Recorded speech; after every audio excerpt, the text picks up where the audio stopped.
Hey guys, what is going on and welcome back to Mark's Tech. So in today's video, I want to go ahead and talk about the Poco X3 NFC. So I've been using this phone for about a week now. Damn, it feels good to say that. And I have some pretty awesome things to say about it. Now, just a disclaimer, they did give me this phone for free to review for you guys. But as always, my review will always stay legitimate because if most of you know, Google sent me their Pixel 4 for free and I totally kind of ripped that apart. So I really don't care who sends me anything. I'm still gonna tell you guys how it is. First of all, Poco, thanks for including a clear case with this phone. Not only is this phone a budget phone, but they also included a case with a budget phone. That's cool. Hey, flagships, take notes. Oh, and they also included a tattoo, but I'm not 5 years old. I'm not gonna put a tattoo on my arm. Moving on. So first things first, Poco is, well, obviously the maker of this phone, and Poco is a sub-brand of Xiaomi for all you Americans out there that don't know, me, myself included. A year ago, I had no idea what Poco was because I only knew what Samsung and Apple were. But Poco basically is like a sub-brand of Xiaomi, like I said, and they focus more on the budget variations of phones. So I normally don't talk about the specs, but I feel like the specs on this phone are worthy of talking about, so let's go ahead and go over the specs real quick. So this phone has a 6.6-inch 1080p display, which is also capable of HDR10 and 120 Hz, and a touch sampling of 240 Hz. It has a Snapdragon 732G, 6 GB of RAM, 64 gigs of storage for this particular model, and it also has the ability to expand using an SD card slot up to 256 gigs. Now, to power this massive phone, there is a 5,160 milliamp hour battery. Now, if that wasn't that impressive, as you guys know, many budget phones try to cut corners in some way to get the cost of the phone down, whether it be the speakers, the processor, the battery, whatever it may be, but this phone literally is the exception. This phone, as a budget phone, has dual speakers that are perfectly balanced and they sound fantastic. They actually get really loud. Here's a quick example up against the iPhone 11 Pro Max.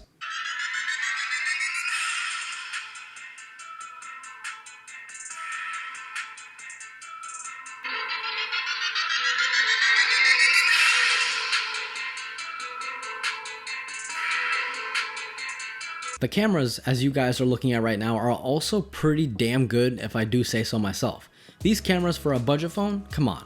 These are definitely acceptable and look fantastic even at night. The phone has a quad camera setup, which is the 64 megapixel main sensor powered by the Sony IMX682. It has a 13 megapixel ultra wide camera with a 119 degree field of view, a 2 megapixel macro sensor, and a 2 megapixel depth sensor to help with portrait shots. Video recording on this phone only goes up to 4K 30, which, let's be honest, is pretty understandable considering the price point. The phone just overall looks great from the front. It looks like any other premium phone that you guys might have seen. It just has maybe a slightly thicker bezel on the bottom, which, you know, no biggie. It is, like I said, powered by the 732G, which surprisingly is a chip that you should not sleep on. This is kind of a powerhouse. Whether you're just opening your apps or just playing some games, the chip is powerful enough and efficient enough to get you throughout the entire day. The bottom of the phone has this beautiful relic, the headphone jack. And along with that, it has the USB-C charger. On the left of the phone, you have nothing. On the right of the phone, you have a fingerprint sensor, which also acts like a power on-off button, along with the volume rockers. Now, this fingerprint sensor is really quick. Check it out.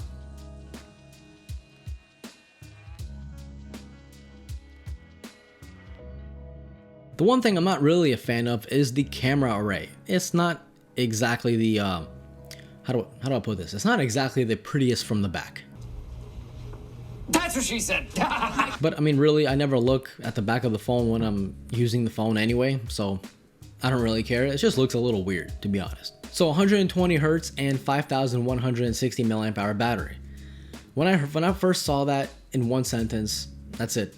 I knew. I just knew this phone was going to finally be the phone with 120 Hz that actually lasts the entire day and then some. So I put it to the test. Now keep this in mind, when I did run this test, I ran it 2 days after I got my phone. So maybe battery optimization is still kind of trying to kick in. As you guys know, it probably takes closer to a week for the phone to really recognize your usage patterns, and it will adapt the battery to your usage patterns. So this was only 2 days after. I should have waited a little bit longer, but I was excited. What are you gonna do? So like I said, I wanted to test out the worst case scenario. Okay, I ran the phone 120 hertz, full brightness all the time, and TikTok. That's right, TikTok. As you guys know, TikTok and Snapchat are like the biggest battery culprits in the phone, in any phone. It doesn't matter what phone you got. They waste battery like no tomorrow. So that's why I went on TikTok and I literally just kept scrolling all day. I was kind of bored, not gonna lie. I kept scrolling until the phone basically almost died. The phone did last 5 hours and 28 minutes. That's really good with 120 hertz and full brightness. That is very good. Now, Poco does say with light to medium use, you can expect to get around 2 days of battery life, which is pretty reasonable, and you can actually achieve that if you don't sit on TikTok all day and you don't sit on Snapchat all day. Now, this is the first time I'm running MiUI 12 on Android 10. I really it's very interesting. The last time I used this software, or I guess operating system, was on the old Xiaomi that I had. But that phone was super laggy and I couldn't really experience the full software without the phone lagging. So it's nice that this phone can actually take the software and it does it good. I like the small little tricks like the video toolbox. To access the toolbox, you just click on any supported app, which is like pretty much any app.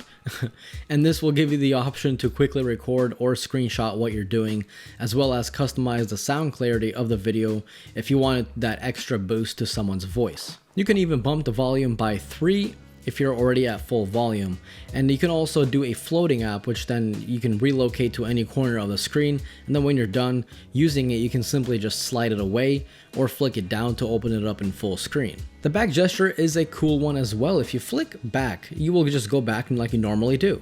But if you click and hold just for a split second, you will see the previous app come up, and all you gotta do is just let go of it and it'll jump to that previous app. The more I use this, the more I actually like it. I mean, I use it every single day for the past week. That's a neat feature. By the way, if you guys want me to do a tips and tricks video on this software, let me know. So what more can I really say about this phone?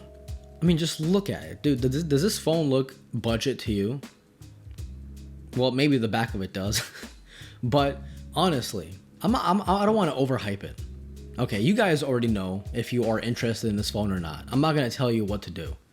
In my opinion though, like the more I look into budget phones, the more I really start to, I don't want to say question flagships, because I know flagships definitely obviously have a place in the phone industry. I'm not saying they don't.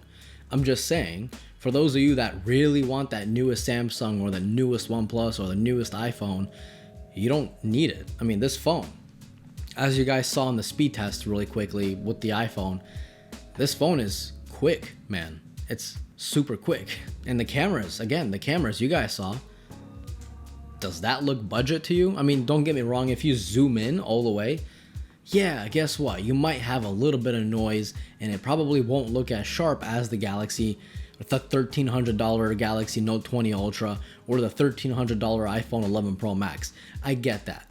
Most people, when they take a photo, they just put it on Instagram, dude. No one on Instagram is gonna be zooming in on your photo, dude. They're gonna click like and scroll. That's it. That's it. That's why I'm really beginning to like budget phones, man. So yeah, if you guys have any questions, leave them down below. I will answer as many as I can. This was Mark from Mark's Tech. Adios.